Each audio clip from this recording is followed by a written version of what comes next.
The hospital hallway felt colder than the streets outside. Not the kind of cold that touches skin.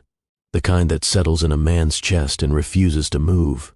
Walter sat alone, elbows on his knees, hands locked together so tightly his knuckles drained of color.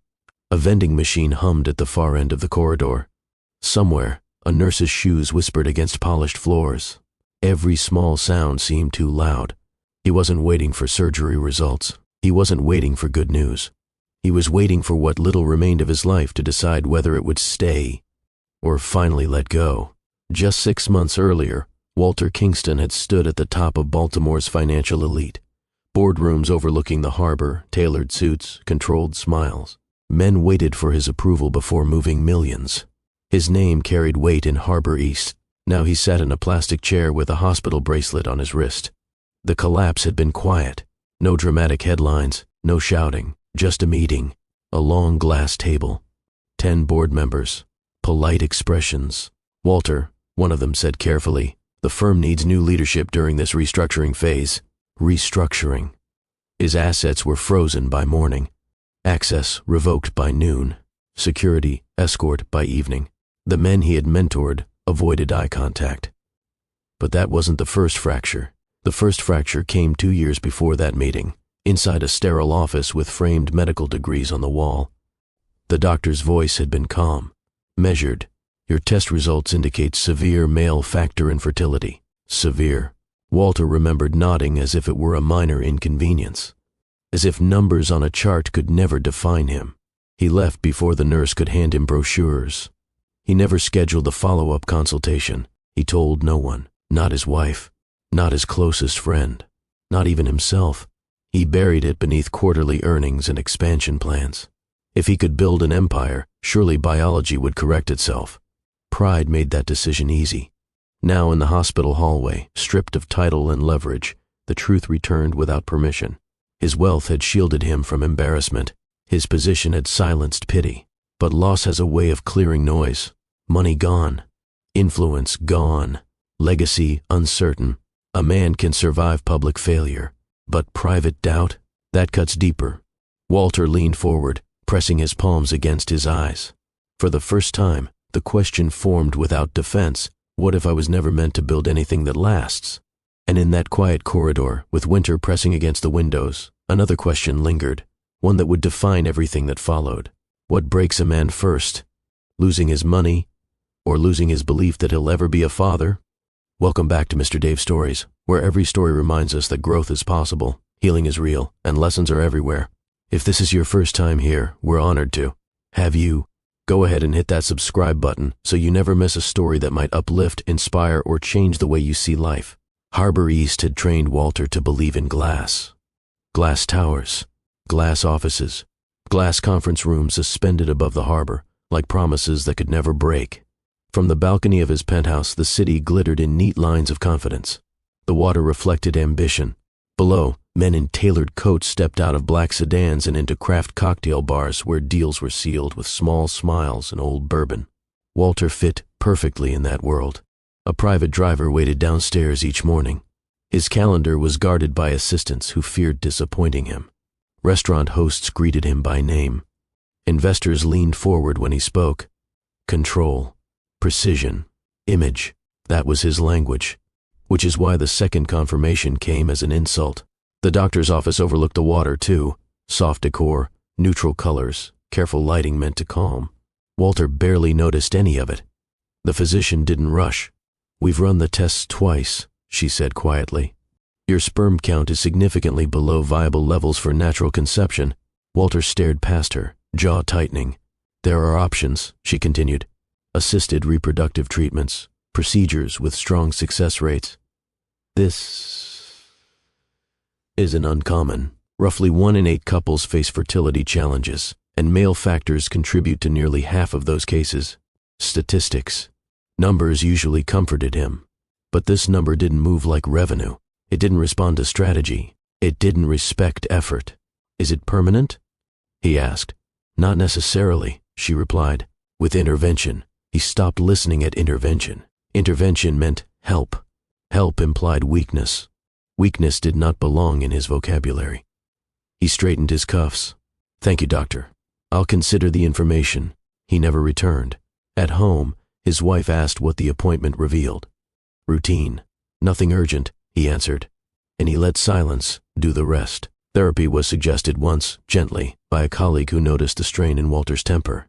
"I don't need to talk to anyone," Walter said flatly. "I fix problems." But this wasn't a market inefficiency. It was biology. And the quiet truth, the diagnosis had not been absolute. It was complicated, yes. Challenging, yes. But not final. Treatment paths existed. Hope existed. Walter heard impossible because pride translated it that way. Back in Harbor East, the city lights reflected off his office windows as he reviewed quarterly reports. His firm expanded into new territories. Bonuses were announced. Applause followed.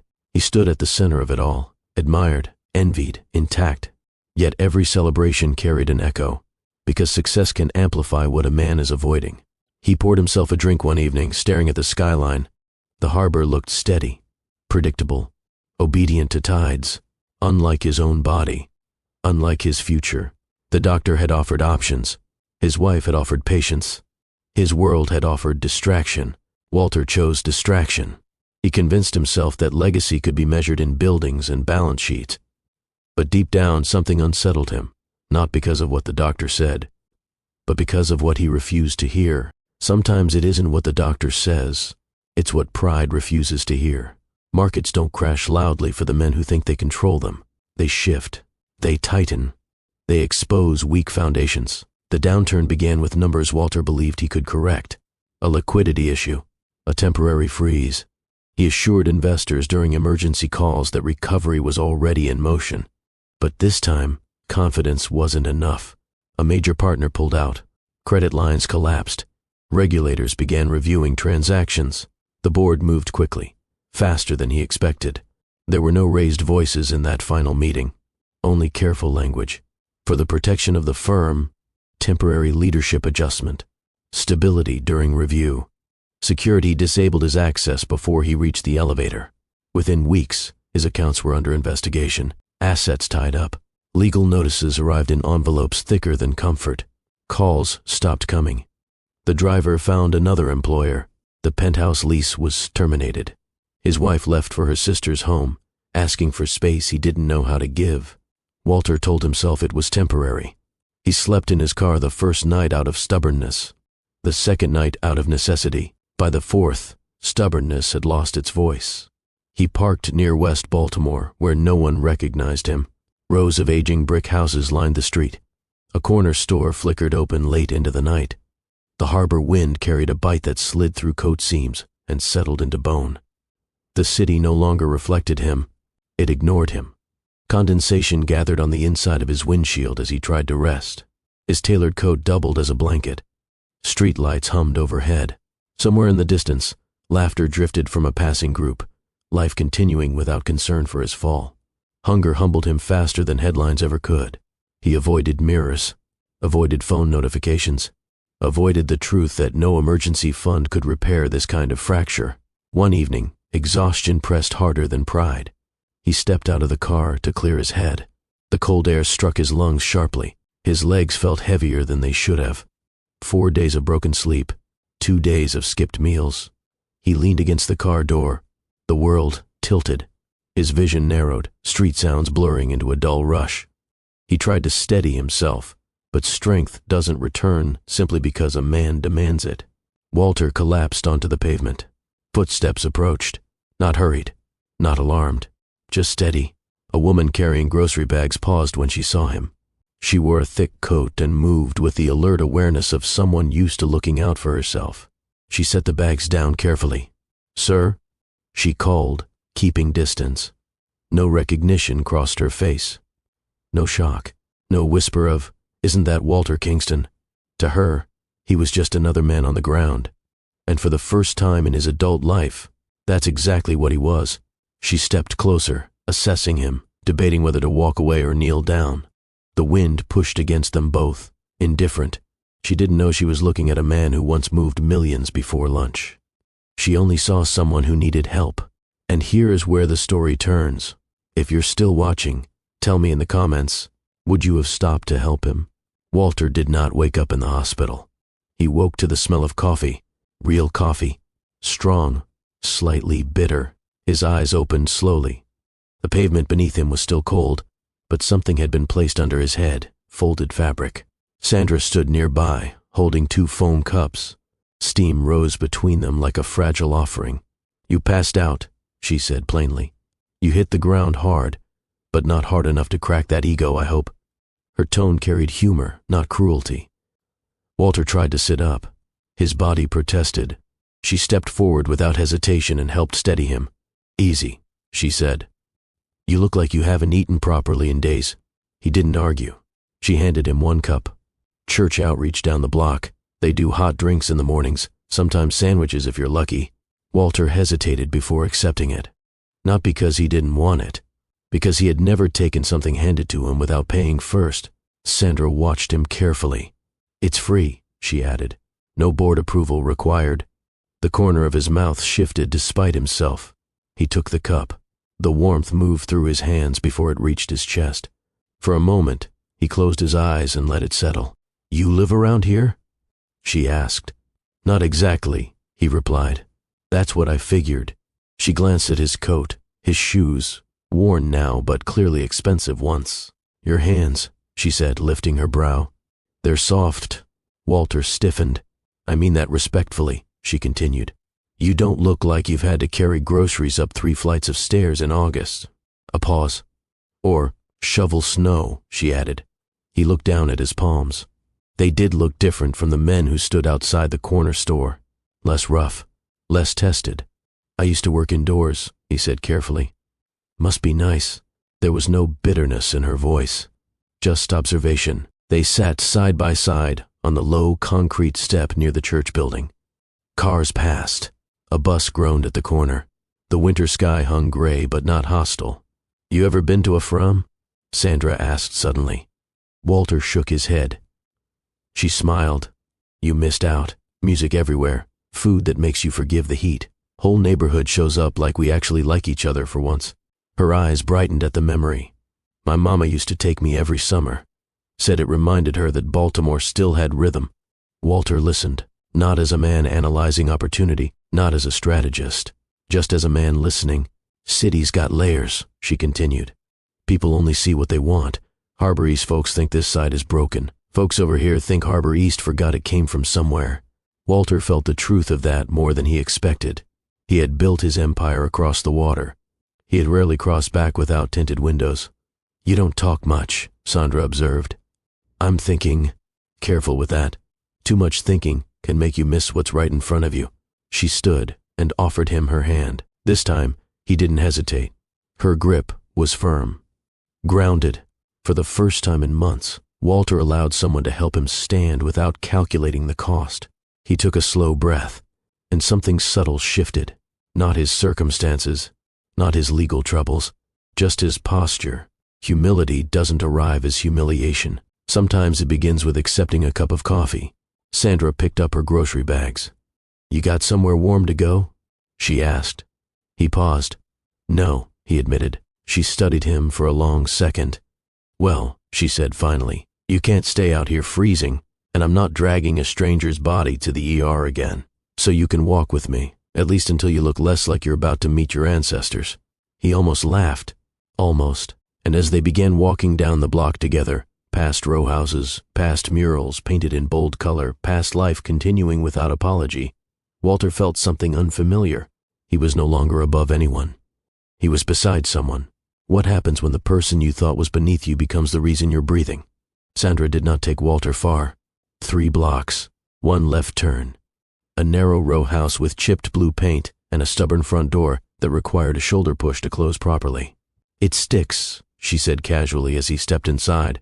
"Landlord says it builds character." The apartment was small but organized. A couch with a knitted throw. A bookshelf crowded with paperbacks and old photo frames. The air carried the scent of onions sautéing somewhere nearby, maybe from another unit. Walter stood awkwardly near the entrance. He had signed contracts worth more than the building itself. Now he was unsure where to place his shoes. "You can sit," Sandra said. "You're not in a museum." He lowered himself onto the couch carefully. aware of how out of place he must look.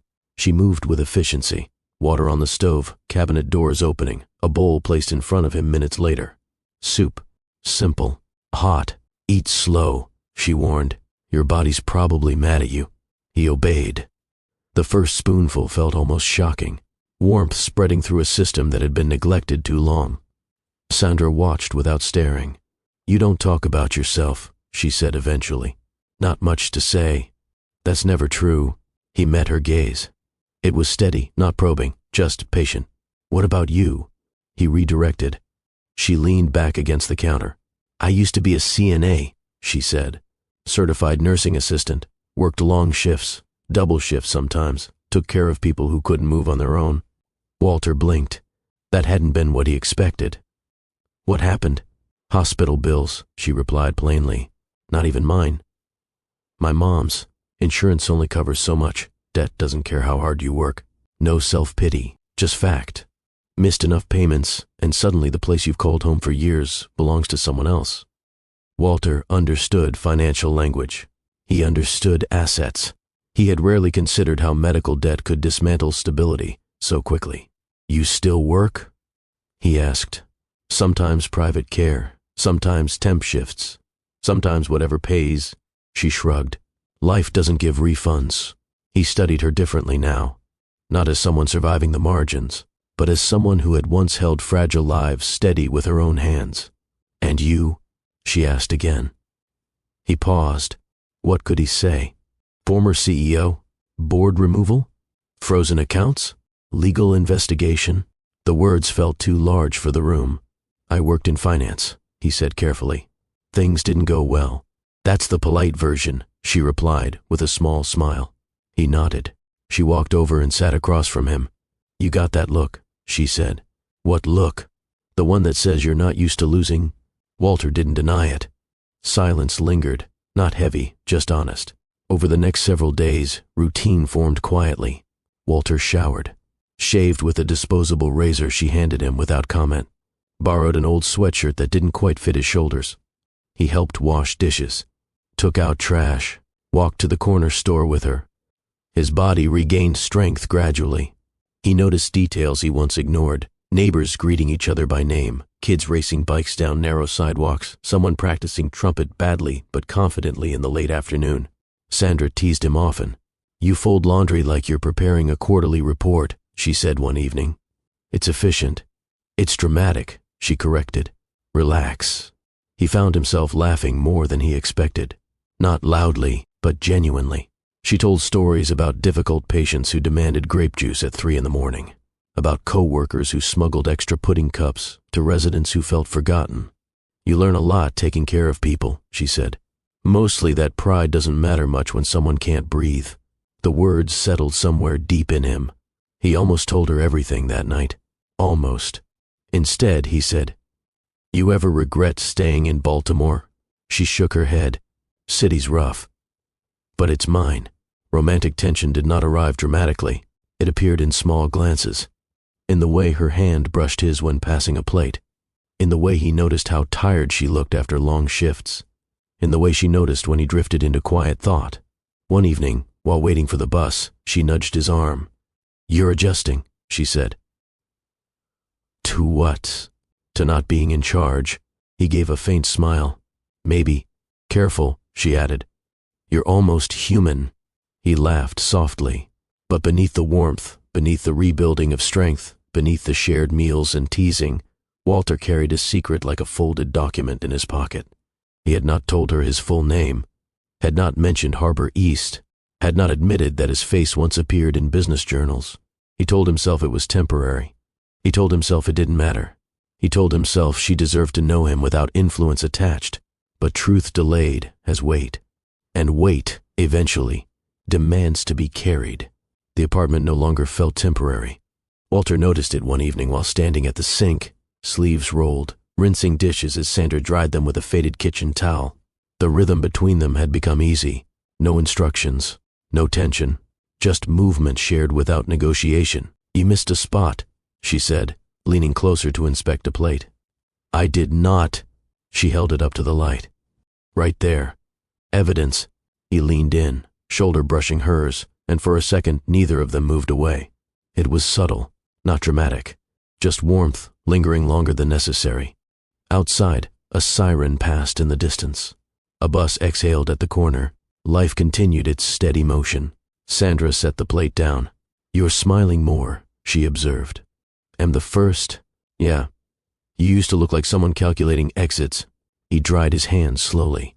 "Maybe I'm tired of running," he admitted. She studied him, not pressing further. That night they sat on the couch, knees almost touching, sharing a blanket because the radiator worked when it felt like it. A local station played softly in the background, music mixed with commentary about city council debates and weekend events.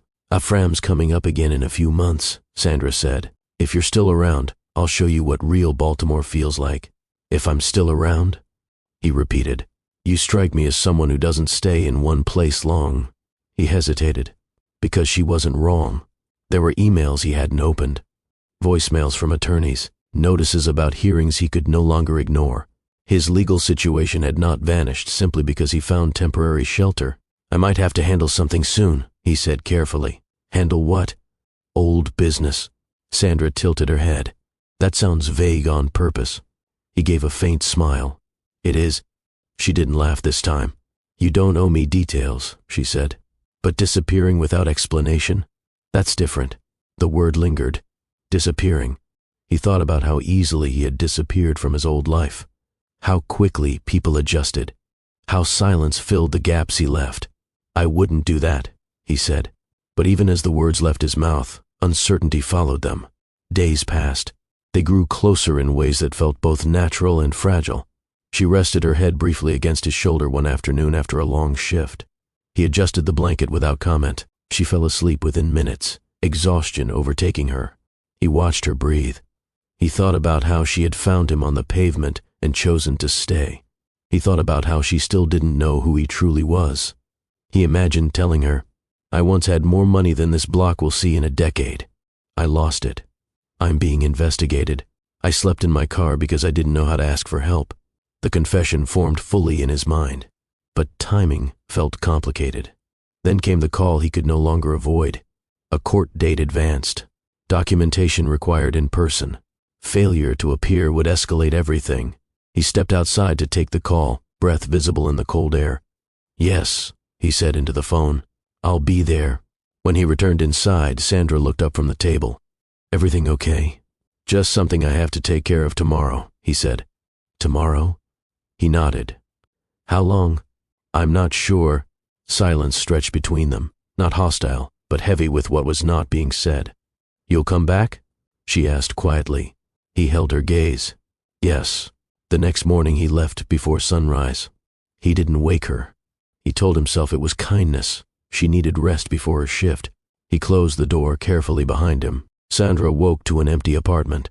No note, no explanation, just absence. At first she assumed he'd stepped out for coffee. By afternoon, uncertainty replaced assumption. By evening, the radiator hummed louder than usual in the quiet room. She sat on the couch where they had shared laughter days before, replaying every vague answer, every redirected question. "Old business," she exhaled slowly. Trust grows in small moments. It also fractures in them. As dusk settled over West Baltimore, Sandra stood at the window, watching headlights move past the row houses. She didn't know whether Walter was handling a mistake or hiding a truth. And somewhere between courthouse steps and cold sidewalks, Walter felt the weight of what he had postponed too long.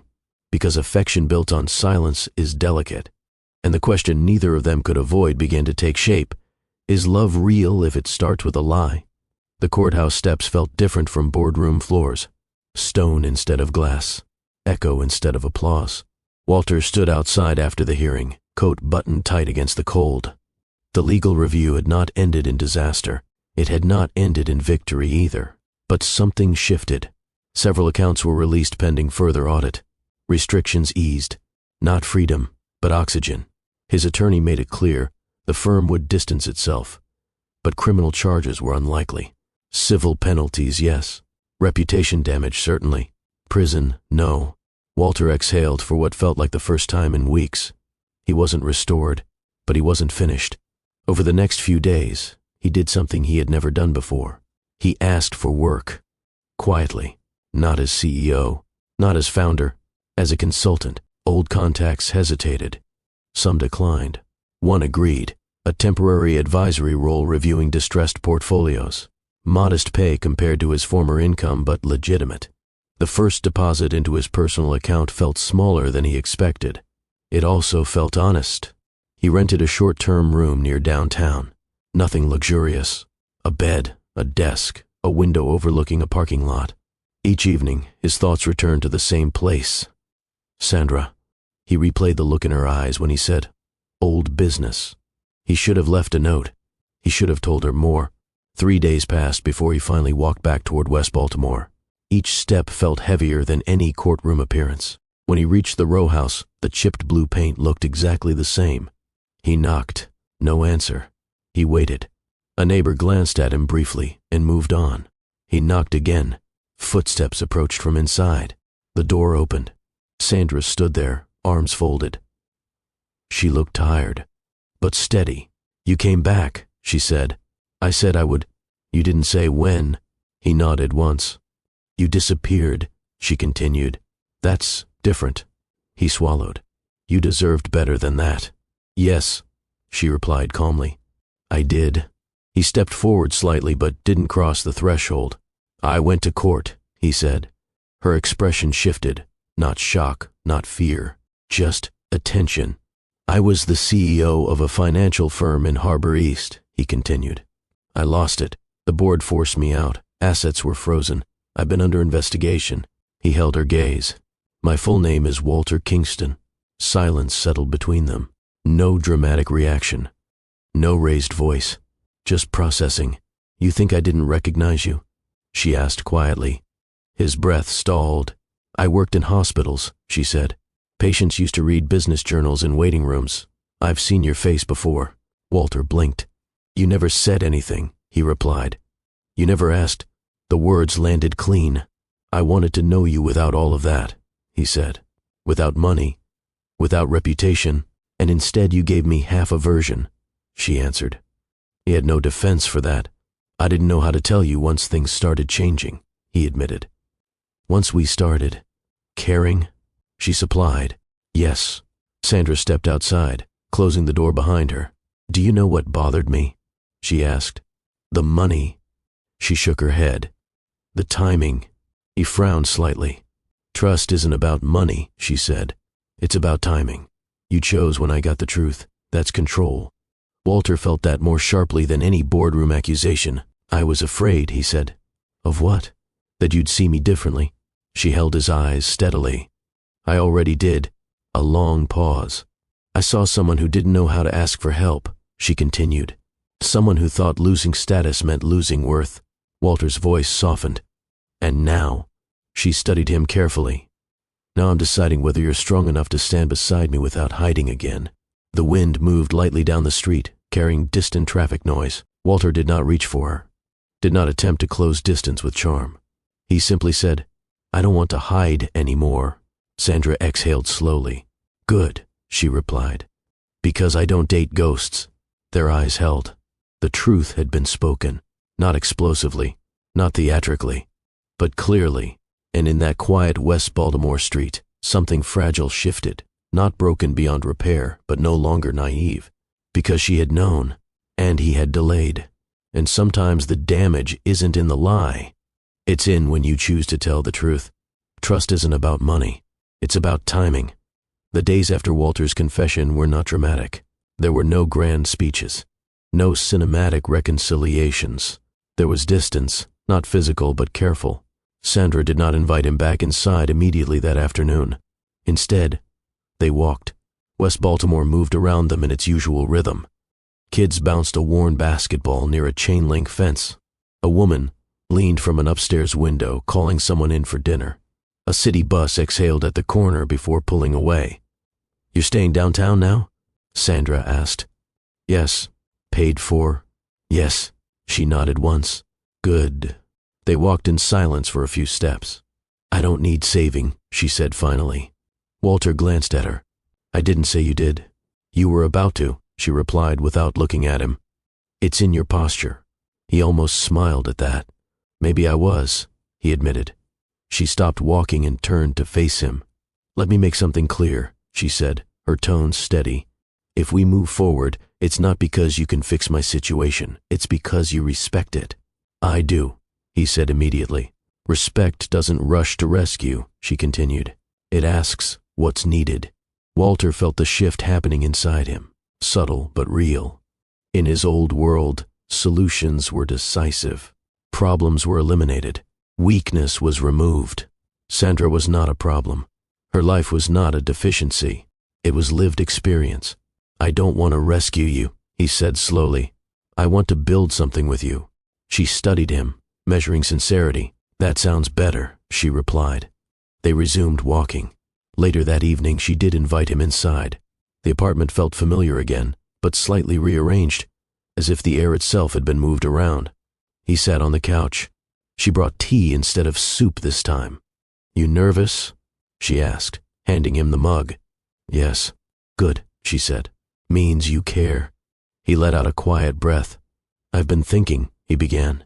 My consulting work is steady for now. Not what it used to be, but stable. She listened. I could help you find something more permanent, he continued carefully. Housing, opportunities, anything. She lifted a brow. There it is, she said gently.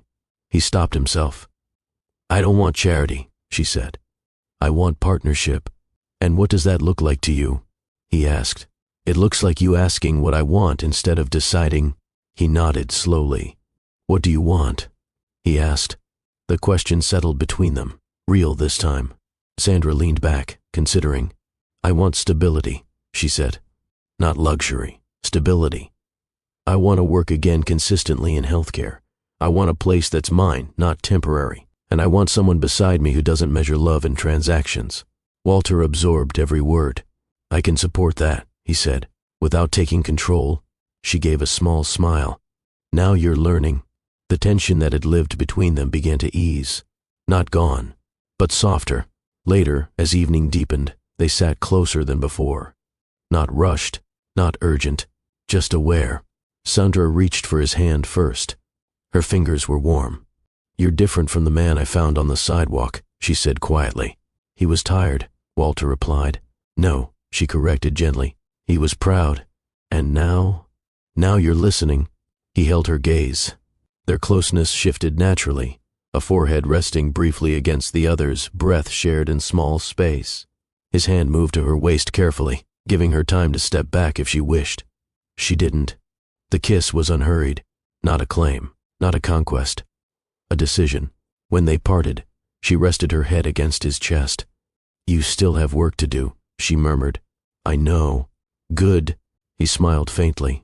The city hummed outside the thin walls, distant traffic, music drifting from somewhere down the block. Walter realized something quietly profound. Love was not about lifting someone up from where they stood. It was about standing level. He had spent years above people. Now he understood the power of being beside someone. Sandra looked up at him. If you believe real love means standing beside someone, not above them, she said softly, almost teasing, you should probably prove it.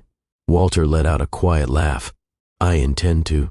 And in that modest row house, without glass towers or boardroom applause, something stronger than pride began forming. Not rescue, not control, partnership. If you believe real love means standing beside someone, not above them, hit that like button. For the first time in months, Walter allowed himself to feel steady. His consulting work expanded slightly, 2 additional short-term contracts reviewing distressed accounts for firms trying to avoid collapse. The pay remained modest compared to his former empire, but it covered rent, food, and dignity. More importantly, he and Sandra found rhythm again. They didn't rush anything. He accompanied her to a staffing agency interview.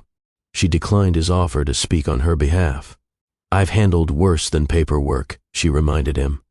He respected that. She found part-time hours at a rehabilitation clinic across town. Long shifts, understaffed floors, familiar territory. I'm good at this, she told him one evening, exhaustion in her shoulders but pride in her eyes. Taking care of people. I know, he replied quietly. 3 weeks passed. 3 weeks of rebuilding trust carefully. Then one afternoon, Walter arrived at the row house with takeout containers and news he wanted to share, A more stable advisory contract had come through. Nothing extravagant, but consistent. He knocked. No answer. He waited. Knocked again. Still nothing. He told himself she was working late. He called her phone. It went straight to voicemail. The first hour felt manageable. By the third, unease settled in. By the fifth, his mind began constructing scenarios he didn't want to consider. The next morning he went to the rehabilitation clinic where she had been working. "She hasn't been here," a receptionist told him. "Not this week." Walter's chest tightened. "Do you have an emergency contact?" he asked. The receptionist shook her head politely. He left, walking faster than he realized, cold air cutting into his lungs. Back at the row house, the door was locked. A neighbor watering a small plant on the stoop glanced at him. "You looking for Sandra?" the woman asked casually. "Yes.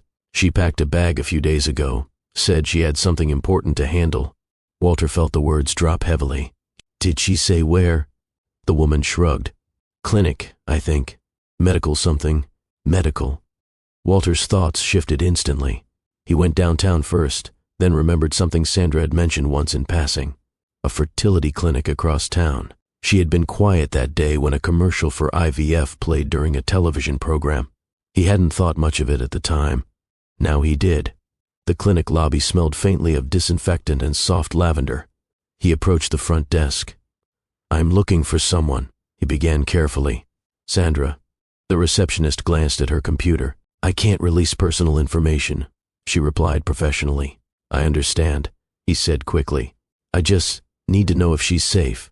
The woman studied him for a moment, then softened slightly. "She's not in danger," she said carefully. "But you should speak to her directly." That was all she would offer. He stepped aside, mind racing. IVF. In vitro fertilization. The word pressed against his thoughts. He remembered the doctor's office 2 years ago. Assisted reproductive treatments. Options he had refused to explore. Options that required courage he didn't have at the time. Had Sandra been here before? Had she been planning something? He requested access to his own past medical records later that afternoon, documents he had ignored for years. He sat in his rental room that evening, paperwork spread across the small desk. Recommendations, procedural notes, estimated success rates. His condition had never been absolute. Challenging, yes, but not impossible. A date caught his attention in the clinic's general scheduling system when he returned the next day and insisted, respectfully, on confirming appointment logs that involved his own prior consultations. Months ago, Sandra's name, multiple visits. His pulse quickened. She had undergone IVF procedures before he confessed, before he returned, before he rebuilt anything. But why? He leaned back slowly, absorbing the implication. She knew about his infertility. She had suspected his identity. Had she been trying to give him something he believed he could never have? Or had she made a decision independent of him entirely? The questions collided in his mind. He stepped outside the clinic into the fading Baltimore afternoon. Traffic moved steadily past him. The city did not pause for personal revelation. He thought about the woman who found him unconscious on cold pavement. The woman who refused rescue but accepted partnership. The woman who said timing mattered more than money. If she had pursued IVF, was it for herself? For them? For him? He exhaled slowly, feeling the weight of possibility. Because if Sandra had chosen to endure procedures, appointments, hormones, uncertainty, all without telling him, it wasn't betrayal.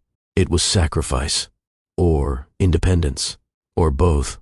Walter stared down the street, the magnitude of what he might be facing settling into his bones. He once feared he would never be a father. Now he feared something else. That he had not earned the right to stand in that future. What would you sacrifice for someone who once had months earlier? Before Walter confessed, before he returned to the row house, Sandra had sat alone in the fertility clinic's consultation room. She had not planned to be there that day. The appointment began as curiosity. It became something else. She had known about Walter long before he admitted it. She remembered his face from articles left behind in hospital waiting rooms. She remembered reading about his firm's rise. She remembered seeing his name again when news broke about financial investigations. But what stayed with her wasn't the business coverage. It was the look in his eyes when he spoke about children without using the word. The way his jaw tightened when families walked past them on the sidewalk. the way he avoided conversations about future holidays. She recognized that kind of ache. In healthcare, you learn to hear what patients don't say. So one afternoon, after finishing a shift at the rehabilitation clinic, she returned to the fertility center alone. She requested information about gestational surrogacy. The counselor explained the process carefully. There would need to be viable genetic material, the woman said. Consent, legal agreements, medical screening. Sandra nodded. She already knew something the counselor didn't. Walter had preserved samples years earlier, during his original evaluation. It was standard procedure before advanced testing. He had never followed through with treatment, but the clinic maintained storage under his file. The counselor confirmed it after reviewing archived records. The material is still viable, she said, but authorization. Sandra had listened carefully.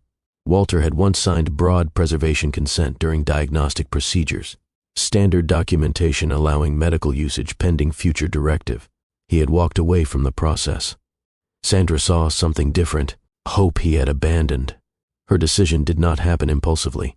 She went home that evening and sat quietly on her couch. She thought about the man who had slept in his car because asking for help felt like defeat. She thought about the way he looked at children in grocery stores, quickly, then away.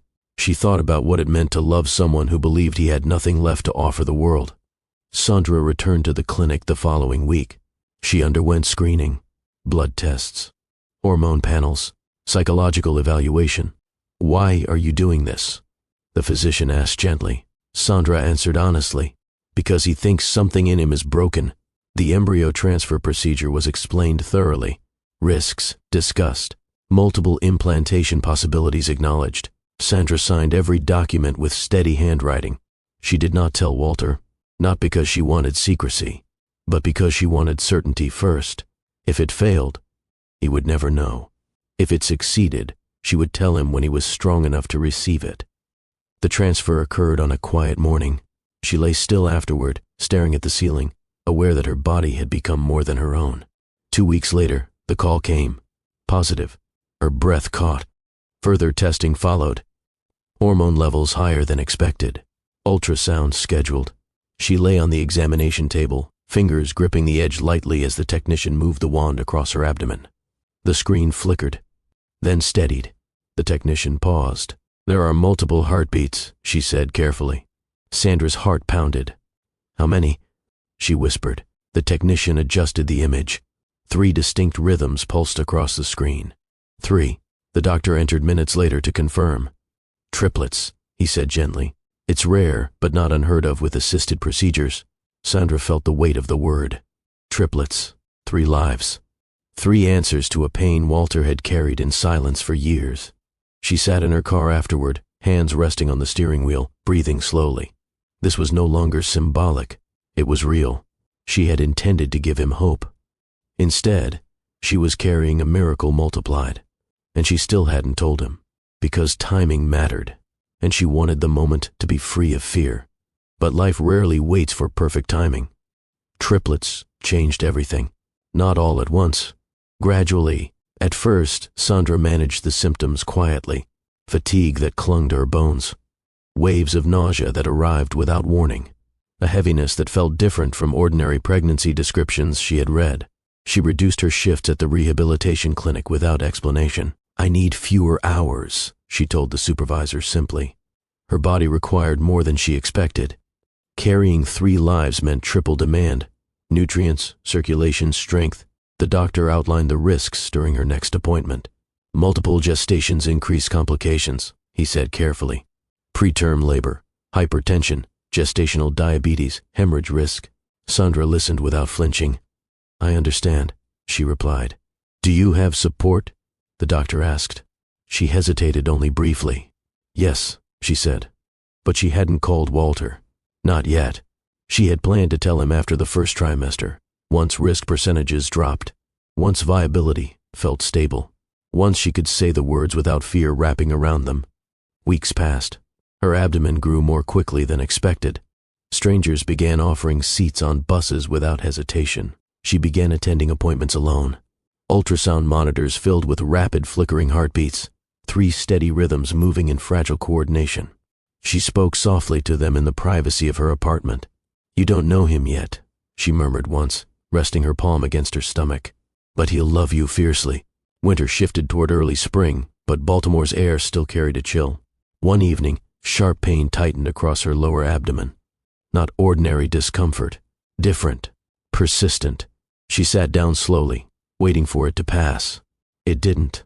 Hours later, she found herself in the maternity wing of a Baltimore hospital, fluorescent ceiling panels above her, monitors attached to her abdomen tracking 3 heart rates simultaneously.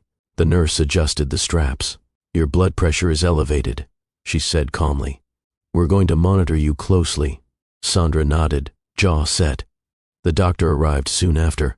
You're developing early signs of preeclampsia, he explained. With triplets, this isn't uncommon. We may need to hospitalize you for observation. How long? She asked. As long as necessary. Sandra lay back against the pillow. Necessary. She stared at the ceiling, mind drifting unexpectedly to a different memory. Childhood summers in Georgia visiting extended family. Heavy air pressing against skin. Cicadas singing loudly in trees. Heat so thick it felt like walking through warm water. Humidity that made breathing deliberate. Now she lay in a hospital room where air was cool and filtered, machines replacing insects, winter light replacing southern sun. She closed her eyes briefly. Georgia had felt simple. Baltimore felt complicated, but she had chosen this. She reached for her phone once that night, scrolled to Walter's name. Her thumb hovered. If she called now, he would come running. He would worry. He would blame himself. She set the phone down. I can handle this, she whispered to herself.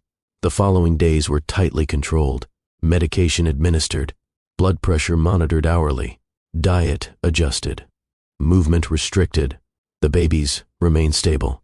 Sandra's body, however, showed strain.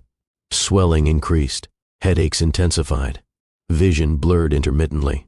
You need full bed rest, the doctor instructed. We are trying to delay delivery as long as safely possible. How long? She asked. Every day counts. Walter, unaware of her hospitalization, moved through Baltimore with rising desperation. He returned to the fertility clinic repeatedly. He checked her apartment again and again. He walked the streets they once crossed together. He called her phone until voicemail felt like a wall. He began visiting hospitals across the city, asking cautiously at information desks. Is there a patient named Sandra admitted? Privacy policies limited what staff could share, but persistence revealed patterns. One nurse, after recognizing his concern, quietly suggested checking the maternity unit of a particular hospital. Sometimes loved ones don't know until things stabilize, she said gently. Walter's pulse quickened. Loved ones. He drove there immediately. Meanwhile, in a monitored hospital room, Sandra gripped the bed rail during another spike of pain. Your condition is worsening, the doctor said carefully. We may need to prepare for early delivery. How early? She asked. Very. She nodded slowly.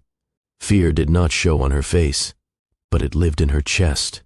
3 heartbeats continued to echo through the monitor speakers, steady, defiant. She exhaled carefully. If this is what it takes, she whispered to herself, then it's worth it. Outside, Walter stepped into the hospital lobby, scanning corridors with increasing urgency. He didn't yet know what he was walking toward, only that the silence had become unbearable. The hospital hallway felt familiar, not in detail, but in weight. Walter stood near the maternity wing desk, breath tight in his chest. I'm looking for Sandra, he said, voice controlled but strained. She may have been admitted recently. The nurse studied him carefully. And you are? He hesitated only a second. Walter. No title. No last name offered as currency. The nurse checked her screen. There's a patient by that name in critical care observation, she said cautiously. Are you immediate family? The word caught in his throat. I need to see her. She studied him longer this time, searching for sincerity rather than authority. She's in surgery, the nurse said finally. Complications. The air seemed to thin. What kind of complications? He asked. Multiple gestation, severe preeclampsia. Emergency intervention was required. Multiple gestation. The phrase echoed. He felt the pieces begin to align. Is she? He couldn't finish. She's alive, the nurse said quickly. But it was close. Walter stepped back, gripping the nearest chair. Close. His mind flashed to the clinic records, the ultrasound logs, the triplets. She was pregnant, he said, almost to himself. Yes, the nurse replied gently. Triplets. They were delivered prematurely, but are stable in the neonatal unit. The hallway sound seemed to dull. Triplets. Delivered. Stable. Sandra. Close. His knees weakened, and he sat heavily. He had once measured success in market expansions. Now he measured it in heartbeats. Minutes later, a doctor approached, removing gloves slowly. Are you Walter? He asked. Yes. She mentioned you before anesthesia, the doctor said. She was adamant. We notify you if anything happened. Walter's chest tightened painfully. She's currently in recovery. The surgery was extensive. Her blood pressure spiked dangerously high. We had to act quickly. Will she recover? Walter asked. We're monitoring her closely. She lost a significant amount of blood. It will take time. Walter pressed his hands together, head bowed. 3 babies alive. Sandra nearly gone. He was escorted briefly to the neonatal unit. Through the glass, 3 incubators stood side by side, impossibly small forms inside each one, surrounded by tubing and careful technology. He stepped closer. The machines hummed steadily. 3 lives that had once felt impossible now existed in fragile reality. He placed his hand against the glass. I didn't even know, he whispered. Tears came without resistance, not controlled, not dignified, just raw. He thought about the day he walked out of the fertility clinic years ago. Thought about the moment Sandra lay alone on an examination table. Thought about her choosing to carry what he believed he could never create. He had feared he would never be a father. He had never considered someone would risk her life to give him that chance. A nurse gently touched his shoulder. You can see her now, she said. Sandra lay pale against white sheets when he entered the recovery room. Monitors beeped steadily beside her. Her eyes fluttered open as he approached. For a moment, she simply looked at him. You found out, she murmured weakly.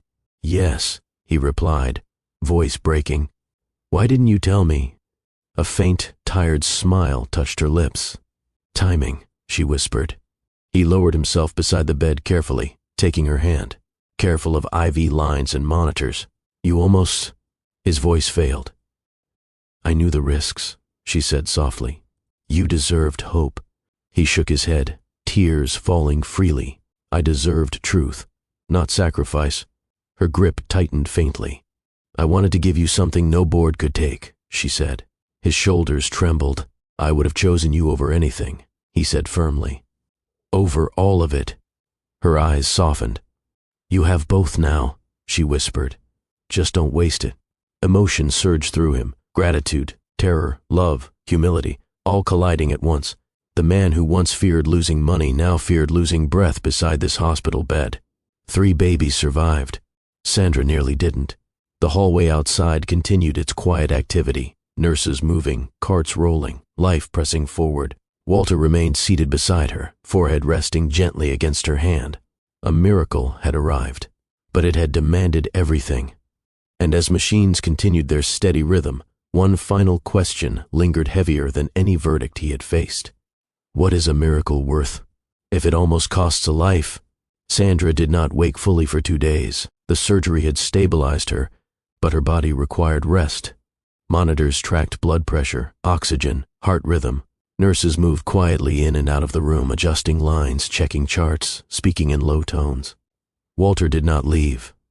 He informed his consulting clients he would be unavailable temporarily. Most responded with cautious understanding. One warned him about missed deadlines. He didn't care. The hospital chair beside her bed became his anchor point. He learned the rhythm of the machines, the shift changes of nurses, the exact moment sunlight reached the corner of the room each morning. He visited the neonatal unit between check-ins, memorizing the steady rise and fall of 3 impossibly small chests. But he always returned to Sandra first. When she finally opened her eyes fully, the room was quiet. Walter was holding her hand, his thumb brushing lightly against her knuckles as if reassuring himself she was still there. You're still here, she murmured, voice fragile. Yes, he answered immediately. You should rest. I am resting, he said softly. Right here. Her lips curved faintly. You don't have to guard me. I'm not guarding, he replied. I'm staying. The difference mattered. Over the next week, her strength returned gradually. Short conversations, assisted sitting, carefully measured steps across the room with a nurse nearby. Walter listened more than he spoke. When she expressed frustration about weakness, he did not offer solutions. When she worried about the baby's size, he didn't promise perfection. He simply said, "We'll face it together." One evening, as late light filtered through the window, Sandra studied him quietly. "You've changed," she said. He didn't argue. "I almost lost you," he replied. "That rearranges a person." She watched him for a long moment. "I didn't do this to be owned," she said gently. "I know. I didn't carry them so you could feel powerful." "I know." She squeezed his hand faintly. "If we do this, if we raise them, it's as partners." Walter leaned closer. "Not ownership," he said. "Not rescue. Partnership." Her eyes softened. "Say it again." Partnership. The word no longer felt theoretical. It felt earned. Outside the hospital room, life continued at its steady pace, visitors coming and going, carts rolling across polished floors. Inside, something deeper was stabilizing. Walter once believed love meant provision. Now he understood it meant presence. And he had no intention of leaving that chair until she walked out beside him. Recovery did not end at discharge. Sandra moved carefully for weeks after leaving the hospital. Her strength returned in layers, short walks first, then longer ones. The babies remained in the neonatal unit longer than either of them liked, but steady progress replaced fear gradually. Walter drove her to every follow-up appointment, not as a driver, as a witness. When the triplets finally came home, the row house felt too small and too sacred at the same time. 3 bassinets lined one wall of the living room. Bottles warmed on the stove. Laundry multiplied faster than logic could explain. Sleep became rare. Laughter became frequent. Walter learned how to hold 2 at once while rocking the third with his foot. He memorized feeding schedules. He responded to cries without panic. Sandra watched him closely in those early weeks, not judging. Observing. "You're adjusting," she said one night, as he paced gently across the room with a fussy newborn against his shoulder. "I don't think I have a choice," he replied softly. "You always have a choice." He understood what she meant. He could retreat into work. He could hide behind responsibility. He could default to old patterns. He didn't. His consulting contracts stabilized further. Nothing flashy, no public redemption tour, no grand comeback announcement. But income became consistent. One afternoon, he requested a meeting with a small group of local property owners and community leaders. Quietly, no press, no branding attached to his name. He proposed funding renovations for transitional housing units, particularly for individuals displaced by medical debt. Not charity, infrastructure. He structured it carefully so the initiative would operate independently, overseen by a local board, not him. Sandra found out weeks later. "You didn't tell me," she said, folding tiny clothes at the table. "I didn't want applause," he replied. She studied him. "Why?" "Because I once built things to prove something," he said. "This time I'm building because it matters." She nodded slowly. "Good," she said. "Just remember something." "What?" "You're not standing on a stage." He smiled faintly. "I know." She walked closer, adjusting one of the bassinets gently. "No pedestal," she said firmly. "I won't live under one, and I won't raise them under one either." He met her eyes. "No savior complex," she added. "Understood. You are their father," she continued. "Not their hero. There's a difference." He absorbed that carefully. Hero meant distance. Father meant presence. The renovated row house across the street became the first completed project of his housing initiative. Fresh paint, reinforced roof, utilities stable. Families moved in gradually. No ribbon-cutting ceremony. No name engraved on a plaque. Sandra stood beside him on the sidewalk one evening, triplets bundled in a stroller. "You look different," she said quietly. "How?" "Lighter." He considered that. "For the first time," he replied, "I'm not trying to prove I belong somewhere." She slipped her hand into his. "You belong here," she said, "not because of money, not because of sacrifice, because he stayed." And in that modest Baltimore neighborhood, where glass towers once defined his worth, Walter found something far more durable. Not elevation, foundation, Summer returned to Baltimore with heat that settled gently over the city. The air felt different from the winter that once pressed against hospital windows and car windshields. Music drifted through streets more easily. Conversations lingered outside row houses after sunset. Sandra stood near the edge of the Afram Festival grounds, adjusting the sunshade over the stroller. "You finally made it," she said, smiling. Walter looked around slowly. Color everywhere. Food vendors lining the walkway. Music rolling from the main stage. Children weaving through adults with sticky fingers and wide grins. "This," Sandra said, gesturing around them, "is what I meant." He believed her. The triplets, bundled lightly against the warmth, shifted in their stroller, small hands stretching toward sunlight. One laughed unexpectedly at a burst of music from the stage. Walter leaned down, lifting one carefully into his arms. The baby's fingers wrapped around his thumb instinctively. Months ago, he feared he would never hold a child of his own. Now he stood in the middle of a festival he once would have driven past, cradling proof that life had rewritten him. Sandra watched him, radiant in a way that had nothing to do with appearance. "You're not scanning exits anymore," she observed. He smiled. "No. You're not calculating outcomes." "No." She stepped closer. "What are you doing?" He looked down at the baby in his arms, then at the other two stirring softly in the stroller. "I'm staying," he said simply. Around them, the crowd reflected the city's blend. Black and white families sharing folding chairs, elders clapping to rhythm, teenagers dancing without hesitation, food exchanged across generations. No one here cared about market status. No one asked about boardrooms. They cared about music, community, presence. Sandra took his free hand. "You remember when you said you'd build something that lasts?" she asked. "Yes." She nodded toward the stroller. "You did." Walter's throat tightened, but this time not from loss, from gratitude. He once believed love required control. He once believed worth was tied to achievement. He once believed fatherhood might never belong to him. Now, standing beneath open sky, he understood something deeper. Love is not rescue, not dominance, not proof. It is staying when fear says run. It is telling the truth before timing feels perfect. It is standing beside someone when life asks for everything. A small breeze passed through the crowd, carrying music across the open field.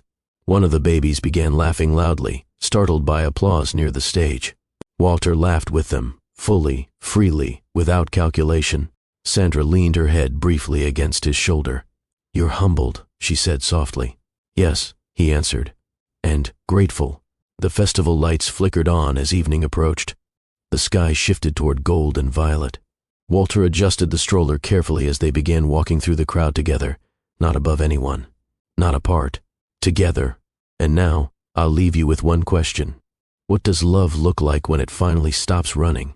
Thank you for watching Mr. Dave's Stories, where every story teaches, touches, and transforms.